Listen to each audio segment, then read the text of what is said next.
nationally connected. Challenging DOJ. Federal staffers resign in refusal to carry out Elon Musk's directives. The latest from the White House and the courts in the battle to rein in government spending.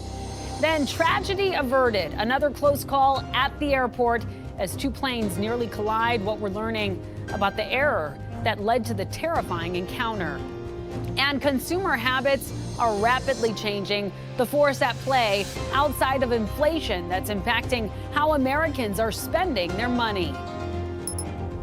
This is the National News Desk, America's News Now. I'm Amira David. We begin with a live look over the House floor as lawmakers right now finish debating their budget resolution, including President Trump's tax cuts. House Republicans can only lose 2 votes if all Democrats oppose the measure. So we're expecting that vote to begin very shortly. Stay with us as we track the very latest both on air and online.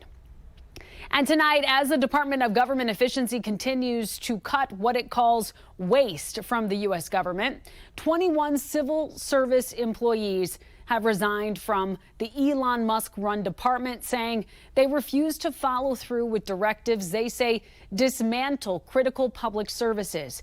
But the resignations come in the wake of controversial job cuts to agencies like USAID, the IRS, and just after a demand from Musk through the Office of Personnel Management for federal workers to lay out the prior week's accomplishments or risk getting fired. That directive now being challenged in the courts, though the White House today seemingly standing by DOJ's request.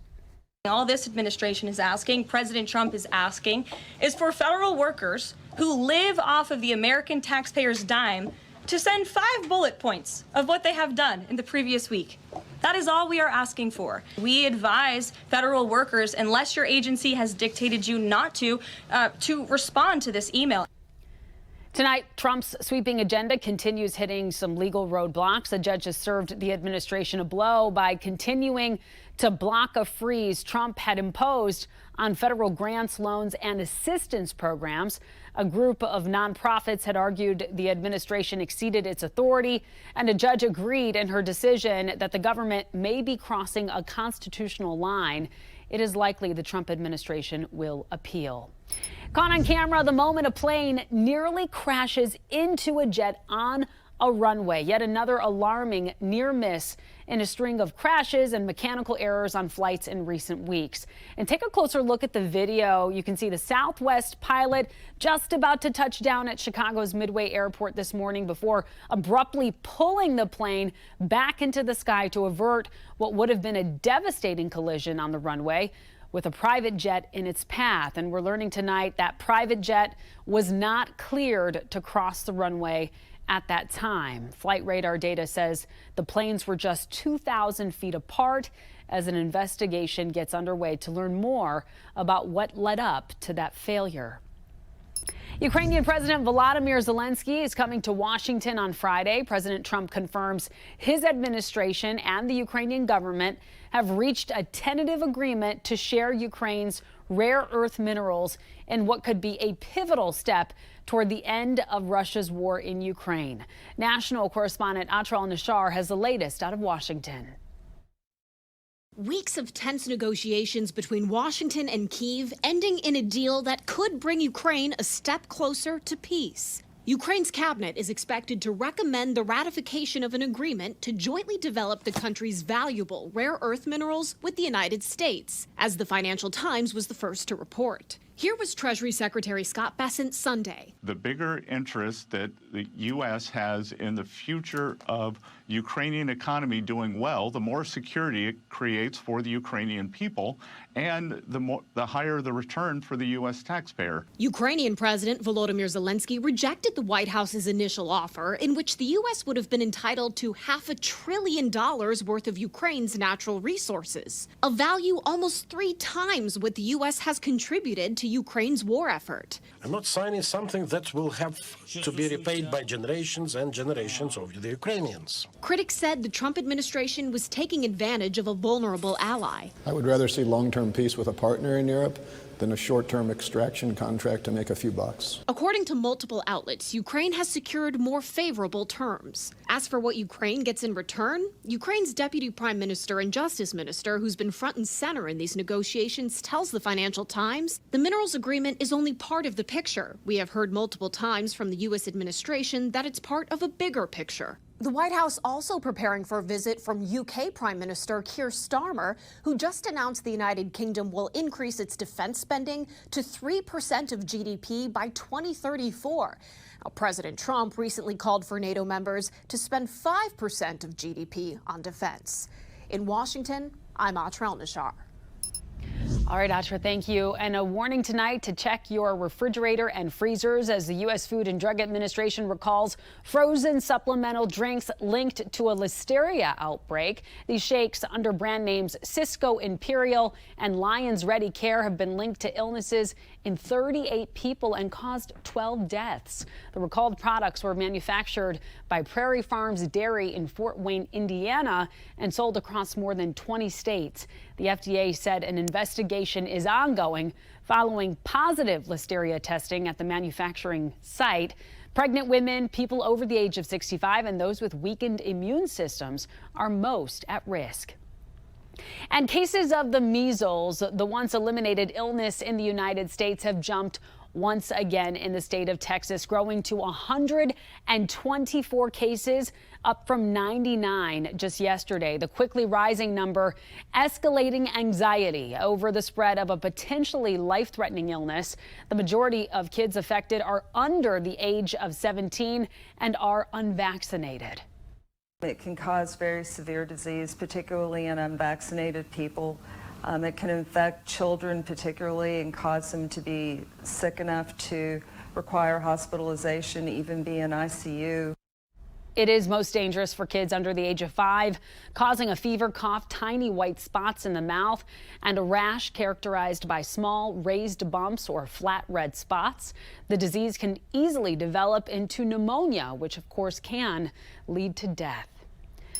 Richard Glossip is off Oklahoma's death row as the U.S. Supreme Court has thrown out his conviction of murder. The justices, in a 5-3 vote with one abstention, say a key witness lied in court and prosecutors withheld information about him. They say Glossip is entitled to a new trial.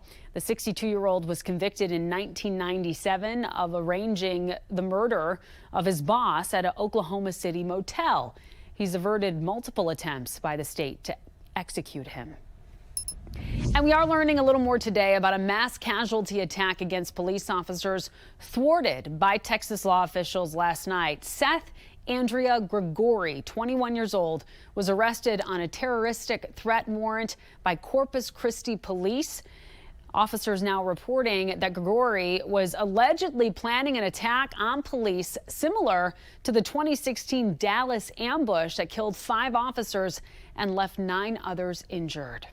Meantime, attorneys for suspected serial killer Rex Heuermann have another 2 weeks to file more paperwork to support their request for separate trials. That's according to WABC. At a hearing today on Long Island, the judge set the next court date for March 12th.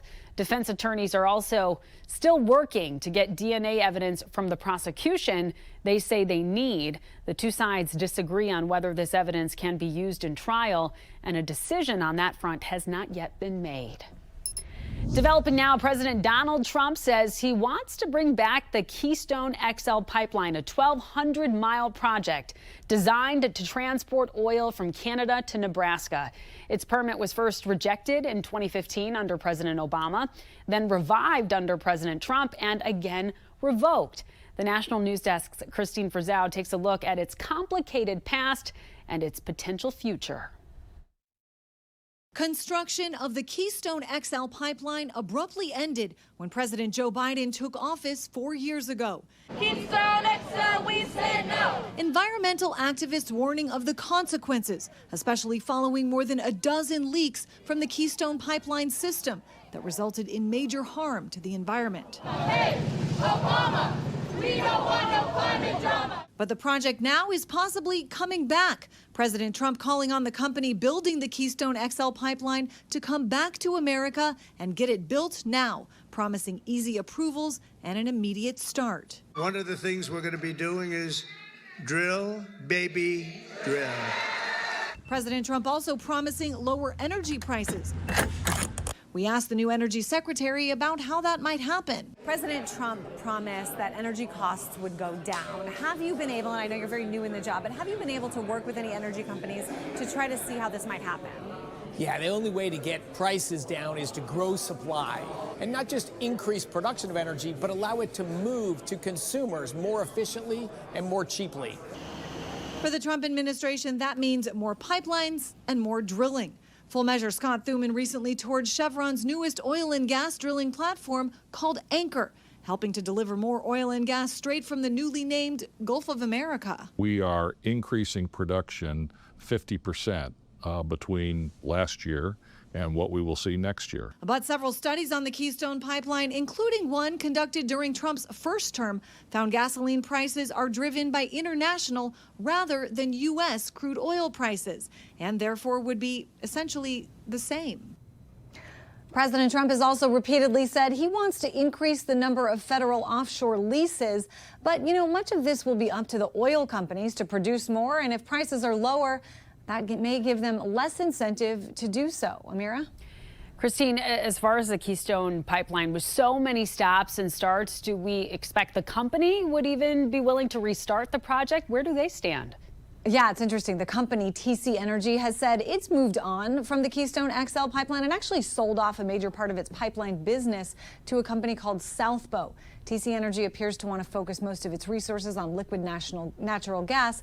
President Trump did say in his post he was open to another pipeline company as well. All right, more to come on this, that's for sure. Christine Frizzell reporting for us from Washington, D.C. Thank you so much.